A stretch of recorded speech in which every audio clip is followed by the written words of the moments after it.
औज़ुबिल्लाहिमिनश्शैतानिर्रजीम बिस्मिल्लाहिर्रहमानिर्रहीम। जी तो व्यूअर्स अस्सलाम वालेकुम। ये बायोलॉजी का फ़र्स्ट टाइम का पेपर है, बहुत ही इजी आया है।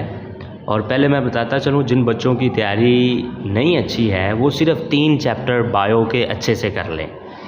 3 चैप्टर्स में से 40 नंबर का पेपर आ रहा है। वो किस तरह का आना है वो मैं आप लोगों को बता देता हूँ। उसमें देखें, अगर पहले 3 चैप्टर करते हैं तो आप लोगों के उसमें 28 नंबर का पेपर बन जाना है। पहले में से लॉन्ग है, तीसरे में से लॉन्ग आना है, बाकी हर पहले चैप्टर में से 3 शॉर्ट हैं, सेकंड चैप्टर में से भी 3 शॉर्ट हैं और चैप्टर नंबर 3 में से भी 3 शॉर्ट हैं। ठीक है। और साथ में फुल बुक MCQs और अप टू डेट से सालाना पेपर्स के MCQs वो तैयार कर लें और आप लोगों का पेपर 100% तैयार हो जाएगा। यानी कि 60 में से 40 नंबर तो मस्ट है ना। ये 3 चैप्टर बार बार आप रिवाइज कर लें। बाकी अगर आप फर्स्ट टाइम का पेपर हासिल करना चाहते हैं तो सुबह तकरीबन 8:50 पे मैं सब्जेक्टिव और ऑब्जेक्टिव MCQs टाइप पेपर और सब्जेक्टिव पेपर वो शेयर कर देता हूँ अपने चैनल पे।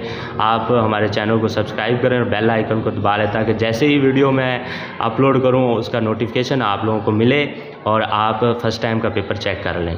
और अपने दोस्तों के साथ भी पेपर को शेयर कर लें ताकि उनका भी भला हो जाए और अल्लाह ताला आप लोगों के लिए आसानियाँ पैदा करेगा।